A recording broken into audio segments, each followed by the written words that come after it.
Hello everybody. आज हम एक बहुत महत्वपूर्ण विषय पर चर्चा करने जा रहे हैं। आज हमारे पास एक 34 ईयर ओल्ड लेडी आई थी जिससे कि किडनी फंक्शन बहुत डिटोरेटेड था। 5.4 क्रिएटिनिन था, यूरिया 130 था और डायलिसिस की तरफ जा रही थी। बहुत जल्दी उनका डायलिसिस करना पड़ेगा। तो इस लेडी से जब हमने पूछा कि आपको हाई ब्लड प्रेशर या डायबिटीज़ कुछ था कभी, तो कहती है कि 4 साल पहले जब प्रेगनेंसी हुई थी तो उसमें ब्लड प्रेशर बहुत हाई था और उस समय ब्लड प्रेशर की दवा ली थी और ब्लड प्रेशर कंट्रोल हो गया था। तो हमने पूछा कि भाई उसके बाद बीपी कभी चेक कराया? कहा साहब कोई तकलीफ़ नहीं हुई तो चेक नहीं कराया। कभी कभी सर दुखता था तो कोई दर्द की दवा खा लेते थे, बीपी कभी चेक नहीं कराया।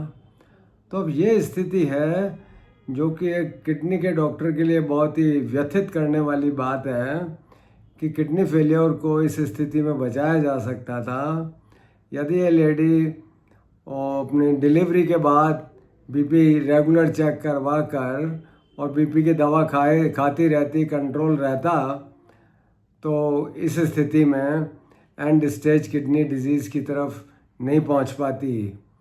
तो क्या है कि hypertension is a silent killer. इसका पता नहीं चलता जब तक कि आप चेक नहीं कराओ।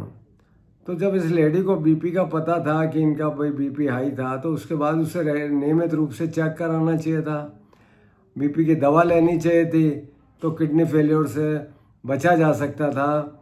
अब उसका आखिरी तो रास्ता यही है कि कुछ समय में उसको किडनी डायलिसिस या किडनी ट्रांसप्लांट कराना पड़ेगा।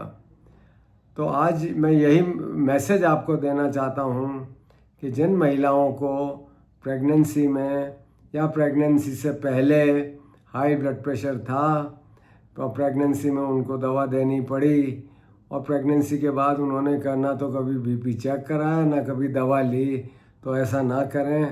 रेगुलर बीपी की जांच कराएं, चाहे आपको कोई सिम्टम्स हैं, कोई तकलीफ़ है या नहीं है, आप बीपी की जांच कराएं और उसकी दवा लें।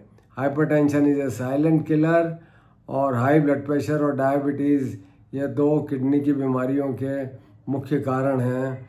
So control your blood pressure and be healthy. Thank you.